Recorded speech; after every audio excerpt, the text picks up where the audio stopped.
Good evening everyone. आज हमारे साथ हैं major Kartik Chakrapani. He is senior executive vice president on secondment. That means ये सिंगापुर से as an expat Prudential insurance के इंडिया जॉइंट वेंचर में अब as a executive vice president हैं, senior executive vice president and Chief Business Officer for All India Business of the joint venture, which is between Prudential Finance Insurance and an Indian entity.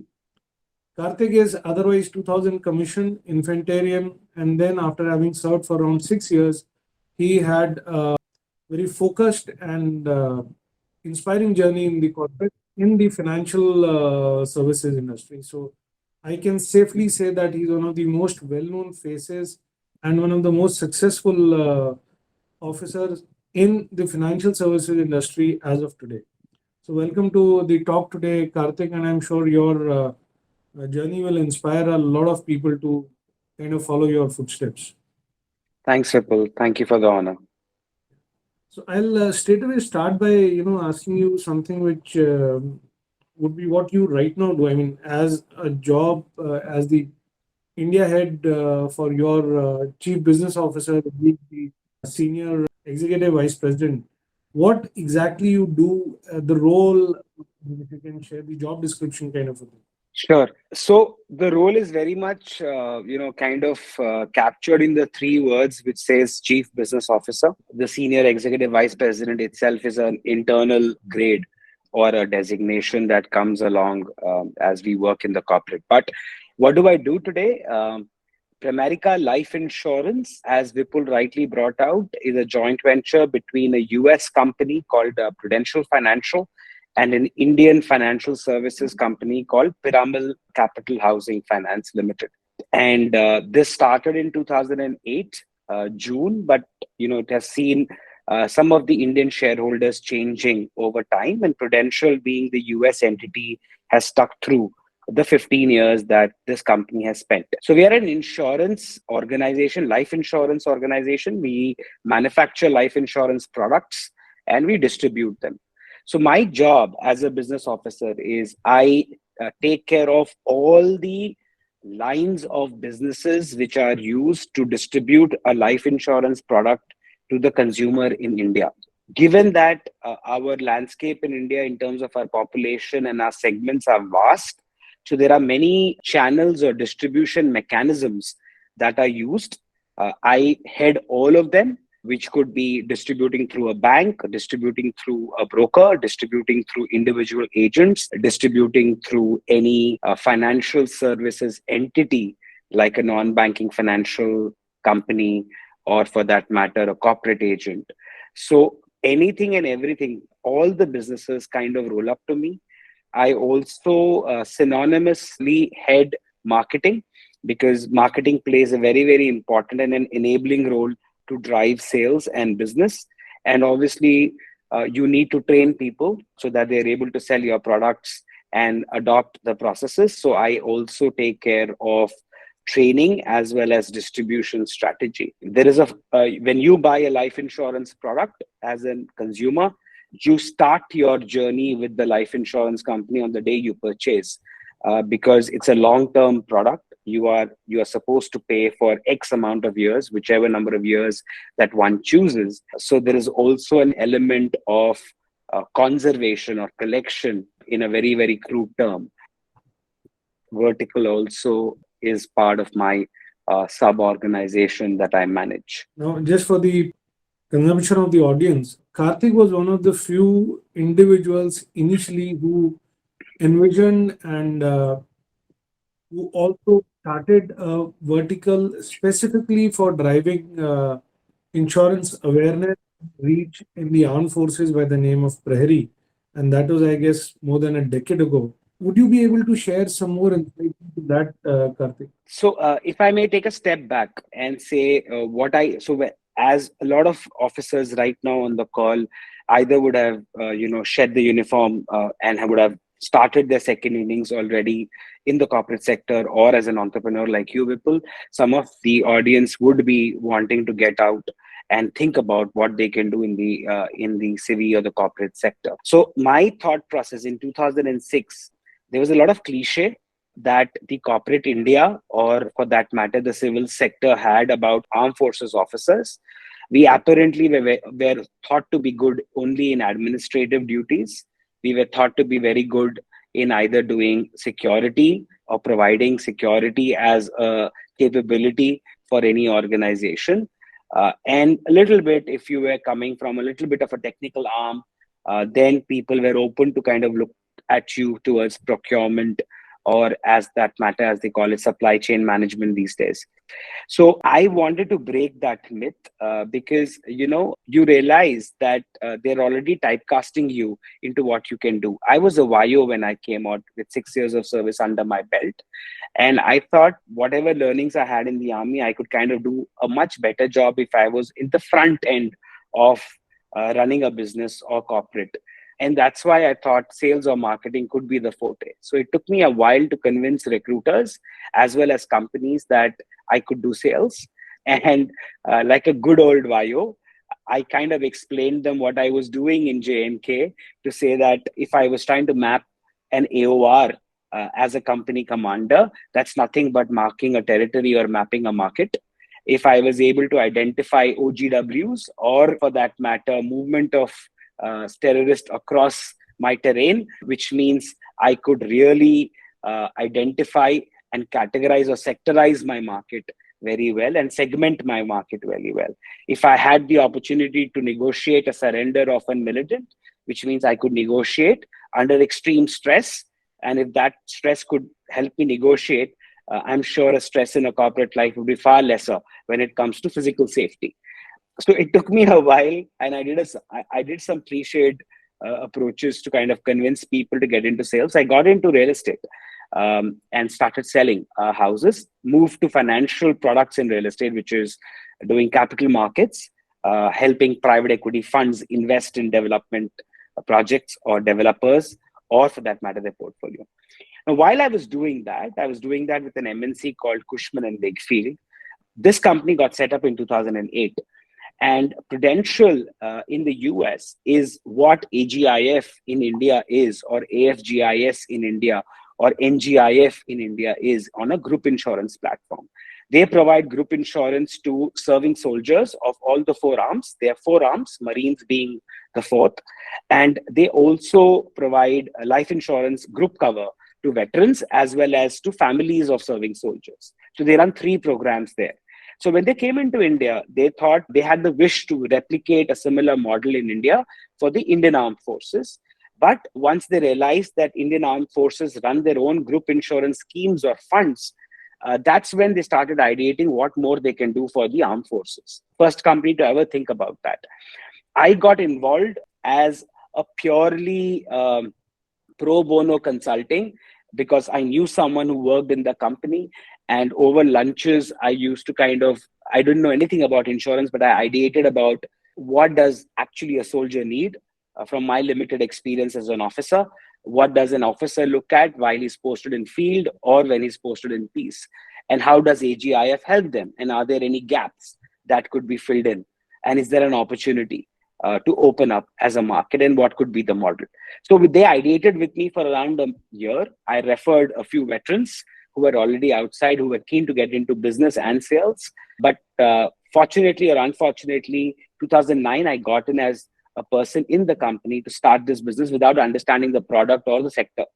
So I took time of 3 months to learn, do some research, went into cantonments, and surveyed serving soldiers, NCOs, JCOs, officers, met around 200 veterans, did a hard work of filling up questionnaire in an offline way, using using pen and paper, collected data, and then created the entire business.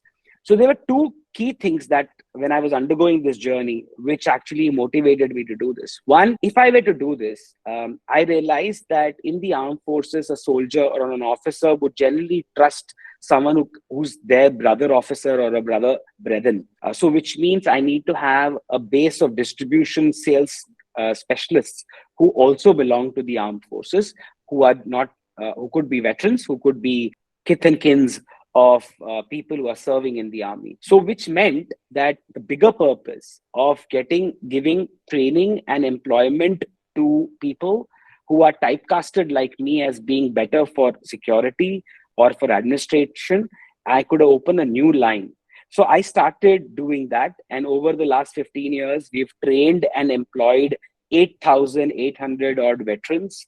We've trained and employed some 300 odd Veednaris, and obviously many more, sons, daughters, wives of veterans, as well as serving soldiers in this initiative. So that was one big purpose that I saw in the middle of it, getting satisfied, which I wasn't aware of when I started this initiative. Second thing is, it's about giving back, in the sense that the faith that the soldiers put towards you and the trust that they bring onto the table makes it a very clean, SOP driven business, which in this corporate sector, many businesses, are, especially in the financial services, you won't find that. Here, everything is step by step. There is a process, there's an SOP. For that matter, even the AME and the PME grid, which a soldier or an officer goes through, that's built into my core system, which means any civilian who's sitting back and looking at an application form of someone who wants to buy insurance understands what A2T24 is or what Shape 1 is. So it was amazing. It gave a lot of satisfaction. A kind of longish answer, Vipul, but I thought I'll give a little bit of context before I answer what you really wanted me to tell you. So glad you shared the entire journey, because I'm now, when in 2023 it might look that this could be done, but when you were probably speaking to those people, raising that kind of confidence in your capabilities and in the business idea as such would have been a very difficult task, especially when you say that being an infantarian, you were regularly either typecasted or thrown back, that go back to an admin or a security job. So my curiosity would be, now, how is the job satisfaction, having gotten roles, 8,000 plus veterans and VNREs, and having that distribution network in place, and now, of course, other bank assurance and the other distribution and sales efforts going. So how is the job satisfaction now? Again, I'll take a step back. So as I got typecasted when I left the armed forces, that I'm better for whatever admin or security, I also ran a risk of getting typecasted within the financial services community as I was building Prahari, that this guy is good as a sales professional, as a sales leader, and he's good when he builds up the armed forces business because he comes from the background. But when you talk about other lines of businesses, let's say the bank assurance business, or the tied agent business, or for that matter, working with brokers, he doesn't have the experience, or will he be able to understand that?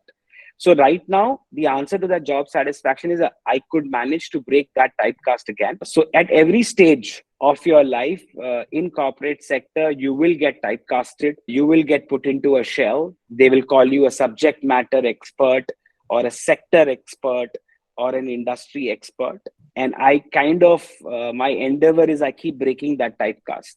So I proudly call myself industry agnostic, though a large part of my work experience is in the financial services, is in insurance. I never worked in a bank, but I worked in a retail real estate broking company. I have done capital markets in a real estate consulting company, which is structured finance, where you're talking about preference equity, where you're negotiating a shareholder agreement, where you're doing mezzanine financing, where you're talking about corporate debt obligation instruments and equity instruments. I was not educated for this in my executive MBA also, but I learned on the job.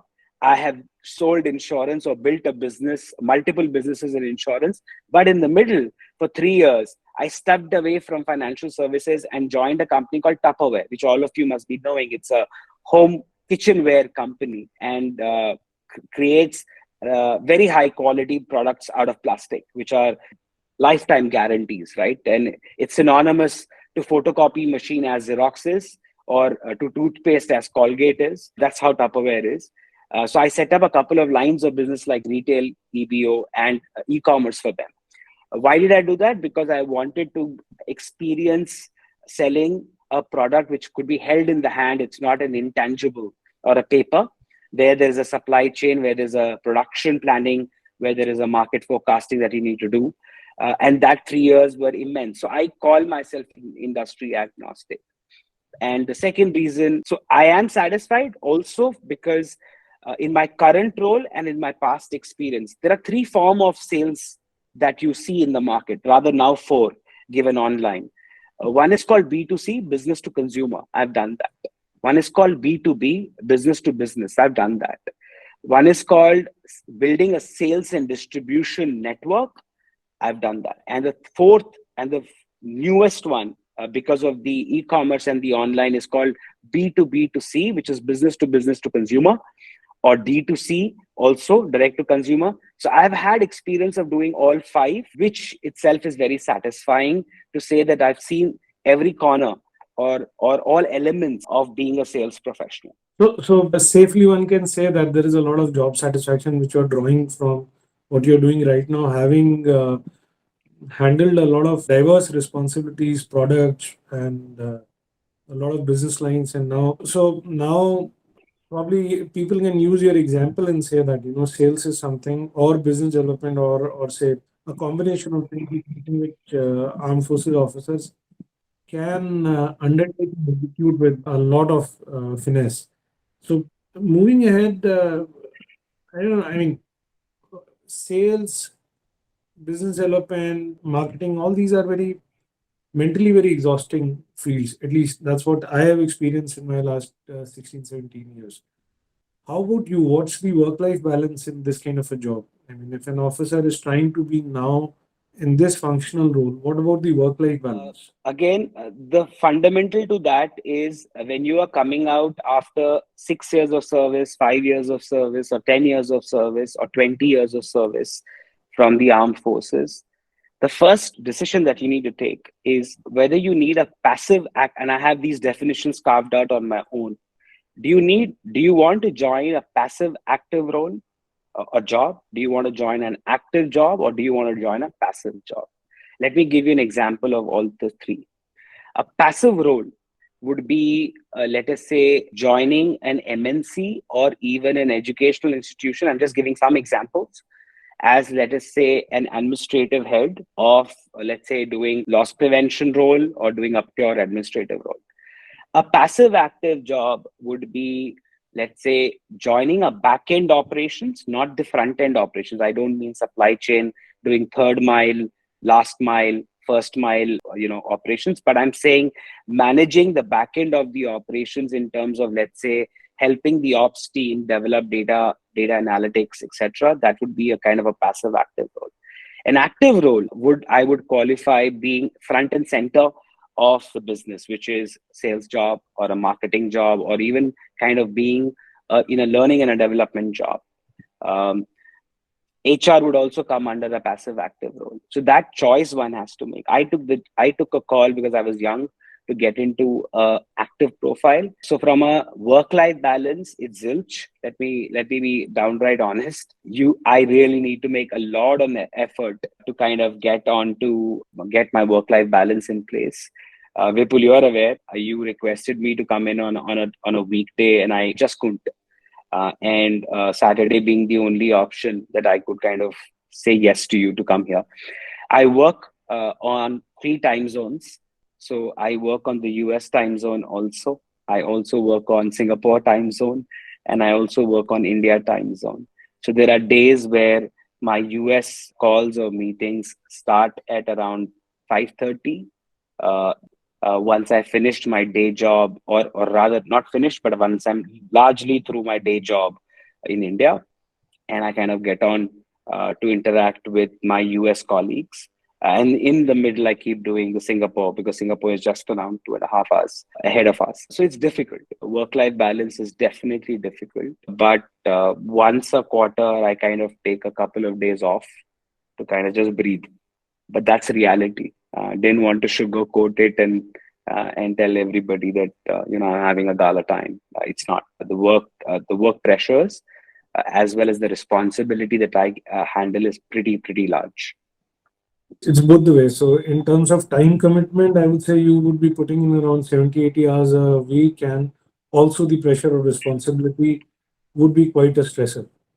Yeah, so on an average, I would say I put in around 11 and a half to 12 hours average, I'm saying, a day. So 5 days gets me to 60. And let's say on a Saturday, at least in the first half, I'm buzzing. So roughly around 65, 66 hours a week for sure. Would you say that with that kind of an effort, and especially for officers who are coming out after 10 years, who are from the Short Service Commission, would you say that, or would you not even say go a step ahead and recommend that, they should still be looking at more active roles in the corporate where there are bigger responsibilities and the time commitment and obviously commitment of the individual is higher, but the responsibilities also will ultimately be more rewarding, both in terms of the kind of work one will do and also the money one can earn. So one, I would not put it on the number of years of service that an officer is putting in while or has put in at the point when he or she is trying to come out. It's more to do with the kind of energy, ambition that you carry. We have our course mates who are now completed 22, 23 years of service, and you have a broad spectrum when you kind of look at them. Some of them are very keen to take on active jobs and active roles and are doing that, and some of them have made that choice because it's more a personal situation. What's your energy that you bring in? What's your drive that you bring in?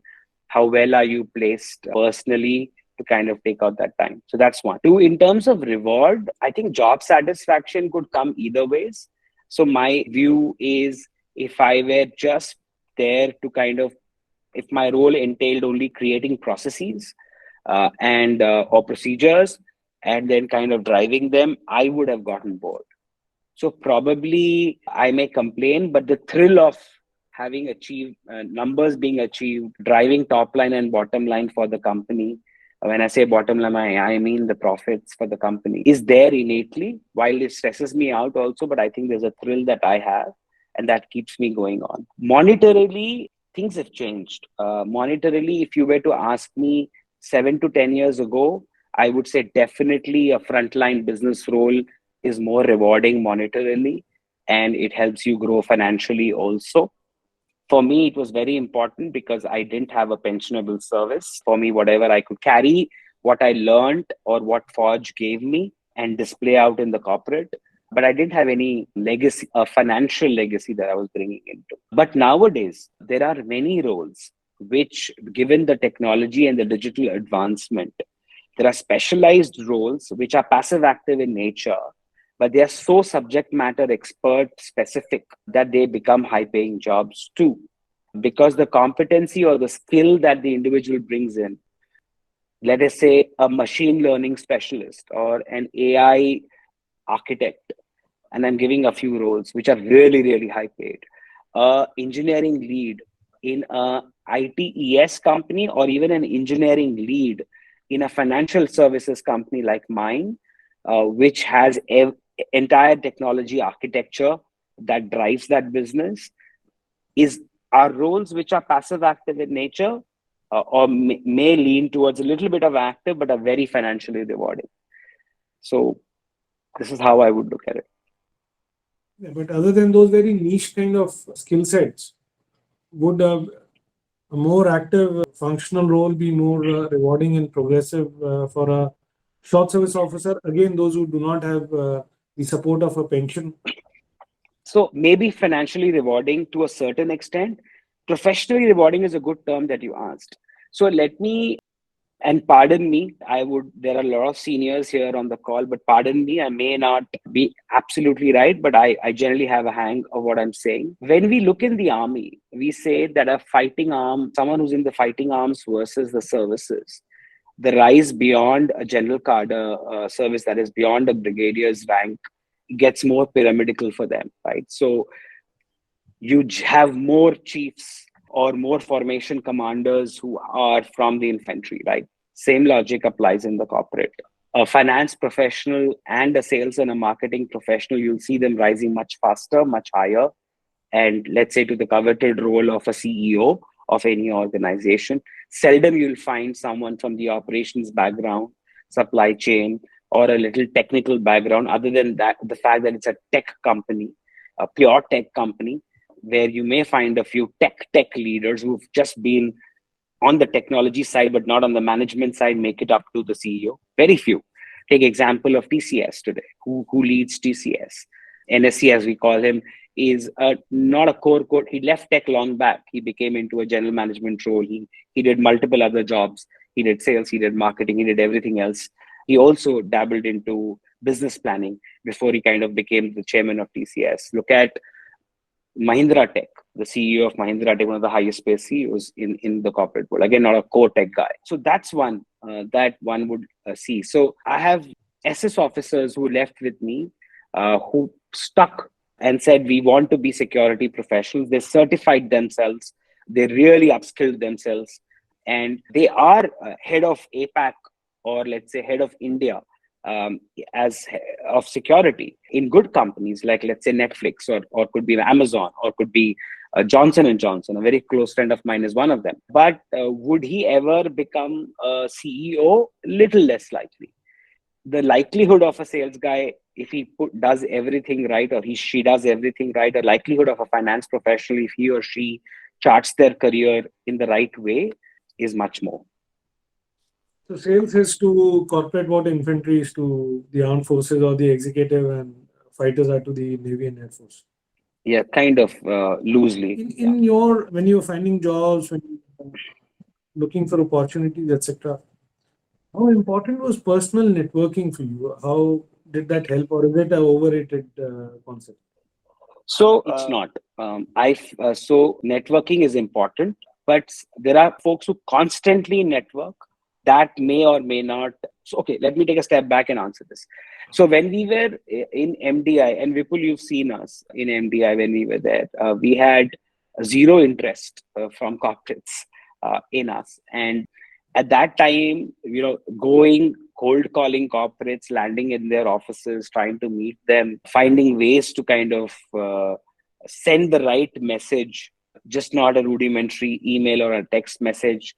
So that's where the networking bug started, to say that, okay, it does make sense. Kind of creating a cocktail mixer for corporates, inviting them in the college, showcasing what we could. And this is, I'm talking 2006, worked a lot. When there was no acceptability for armed forces personnel. That's one. But you need to be in touch. But what people look at, it's like a value bank, right? Or a favor bank. And that's the right word. It's a term used in the US a lot, that there's a favor bank. So I met you. We've got to know each other. I helped you in some aspect. So now you owe me a favor. So I'm +1 on the favor bank, and you're a -1 on the favor bank from your credit account. And then you extend another favor back to me at some point of time whenever I seek your help. So that keeps working. You got to be in touch with people even when your work is done from them. And that's where they start valuing you, because at some point of time, 4 years, 5 years from now, you never know, either you guys work together, or you may still, you have never envisaged that you may need his help or her help, and you end up seeking out at that point of time. But there are also some people who constantly network, right? They constantly try to acquire a network of people as someone being known. But that seldom works, because you're not developing relationship with people. Rather, it's just a phone number in your phone book, or an email ID on your phone book, and you're fleetingly in touch. So overdoing it in this manner does not help. But building real, genuine relationship with people, even if it is a cohort of 50, 60, and you're staying in touch with them over a period of time, definitely helps. The social media network is a little overrated. I think at my stage today, if I get too many pings on LinkedIn, or even on WhatsApp, or even on any other social media platform, if I don't have a relationship, or if the individual is not trying to develop a relationship with me, but generally trying to just send me information or stay in touch with me, I would little avoid that. So I don't know whether I made sense of the answer that you asked, but that's my from what I perspective. understood, since you said stay in touch, so you just don't have to be a data gatherer, but if you're staying in touch and if you're able to send across some value, and if it is a long-termish thing, wherein I do something for you, you do something for me, and kind of it continues to develop, then it can be a helpful tool to. It's like co-mates, right? There are you have hundreds of them, but there are few of them who really extend all the help that you need, and you extend all the help that you need. You develop a bonding with those co-mates, even though you may not have been together or known to each other even in the academy days, whichever academies we come from. But there are certain set of co-mates who were just the name on a block, right? So it's similar. So, but it does help in terms of getting maybe access to opportunities, or getting some doors opened somewhere, if some people. Absolutely. But people that you know, you have to endeavor to get a relationship with them. That's very important. That's how they will open doors, or they will probably bounce off things that you never expected coming from their corner. Right. So I am through with my questions, Karthik, and we are more than 80 odd. Most of them officers waiting to speak to you. I will stop the recording.